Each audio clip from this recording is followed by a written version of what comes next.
আলাইকুম। কবিটি বাংলার পক্ষ থেকে সবাইকে স্বাগতম। শিক্ষার্থী, তোমরা যারা 2025 সালে এইচএসসি ভোকেশনাল, এইচএসসি বিএমটি এবং এইচএসসি ডিপ্লোমা ইন কমার্স থেকে পরীক্ষা দিচ্ছ এবছর, তোমাদের নেক্সট টার্গেট কিন্তু ইংলিশ পরীক্ষা। তো ইংলিশের জন্য মোস্ট ইম্পর্টেন্ট একটি নমুনা প্রশ্ন আমি আলোচনা করতে যাচ্ছি, পুরোটা সময় সাথে থাকবে এবং জানবে। শিক্ষার্থী কিন্তু তোমরা জানো তোমাদের পরীক্ষা হয় 3 ঘন্টা এবং হচ্ছে 60 মার্কের।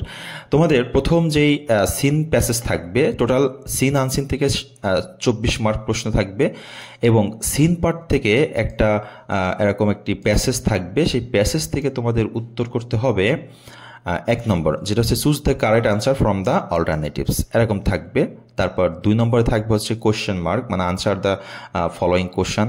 3 নম্বর থাকবে read the above text and make a flow chart mentioning the hardship of the street child, মানে এখানে তোমাকে একটা ফ্লো চার্ট তৈরি করতে হবে। হ্যাঁ, এটা 5 মার্ক। এরপরে সিন কম্প্রেনশন, আনসিন কম্প্রেনশন থাকবে।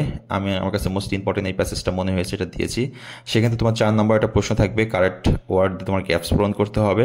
এরপর হচ্ছে এটা থাকবে দ্য ফলোয়িং সেন্টেন্স আর জাম্বেল্ট রিঅ্যারেঞ্জ করতে হবে। রিঅ্যারেঞ্জ দ্য সেন্টেন্সগুলো রিঅ্যারেঞ্জ সাজিয়ে লিখতে হবে।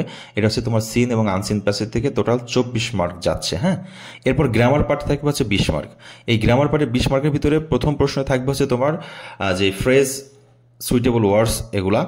আর 2 নম্বরটা থাকবে হচ্ছে read the following text, modifiers থাকবে। 3 নম্বর থাকবে হচ্ছে চেঞ্জিং স্পিচ। 4 নম্বর তোমার যেটা থাকবে, মানে 9 নম্বর প্রশ্নে তোমার যেটা থাকবে সেটা হচ্ছে কানেক্টরস। এবং 10 নম্বরে থাকবে হচ্ছে ফলোয়িং সেন্টেন্স চেঞ্জ করতে হবে ডিরেক্টেড। ওকে, এবং পার্ট সি থেকে আমরা দেখব 2টা প্রশ্ন থাকবে, সেটা হচ্ছে right and application the principal and হচ্ছে সীমান্ত স্কুল অ্যান্ড কলেজ।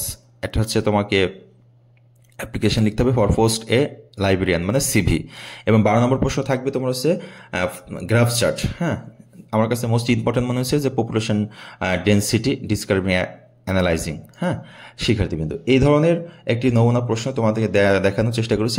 এইরকমভাবে প্রশ্ন আসবে শিক্ষার্থীবৃন্দ। তো তোমরা এইভাবে একটু মোস্ট ইম্পর্টেন্ট দেখে কিছু প্রশ্ন তোমরা সমাধান করো। আর ইংরেজি আমরা জানি সিন আনসিন প্যাসেজ থেকে হচ্ছে সিন আনসিন প্যাসেজের ভিতরেই উত্তর থাকে, সেটা দেখে কিন্তু খুব সহজেই লেখা যায়।